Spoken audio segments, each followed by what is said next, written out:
Hello friends.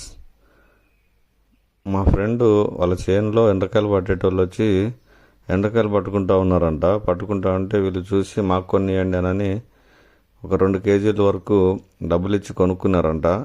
కొనుక్కొని fry చేయించారు friends. ఇగో ఎంతెంతలా ఉన్నాయి చూడండి ఎండ్రకాయలు ఒక్కొక్కటి. నన్ను పిలిచి మామ ఎండ్రకాయలు ఫ్రై చేయించాను, ఇంటికి రాని పిలిచాడు. అయితే నేను ఇంటికి వెళ్ళాను. చూడండి గిన్నె నిండా ప్లేట్ నిండా వేసి ఇచ్చాడు. చూడండి ఎన్ని వేసి ఇచ్చాడో. నేను ఎప్పుడో చిన్నప్పుడు మా నాన్న వ్యవసాయం చేసేటప్పుడు చేనులలో పట్టుకొని కాల్చుకొని తిన్నాను ఫ్రెండ్స్.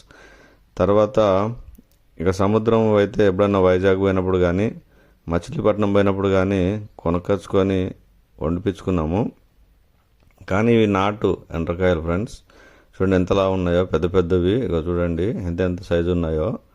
వాళ్ళు ఫ్రై చేశారు. ఫ్రై అయితే అద్దరిపోయింది ఫ్రెండ్స్. చూడండి దాంట్లోకి రైస్ కొద్దిగా అన్నం కలుపుకొని ఆ మసాలా వేసుకొని తింటూ ఉంటే అద్దరిపోయింది. మరి ఎండ్రకాయలను వండుకునే విధానం ఈ విధంగానైనా ఫ్రైకి బాగుంటుందా కర్రీకి బాగుంటుందో కామెంట్ చేయండి ఫ్రెండ్స్. మేమైతే మళ్ళీ వీళ్ళు ఫ్రై చేసి ఇచ్చారు. ఆ ఫ్రై తింటూ ఉంటే అద్దరిపోయింది.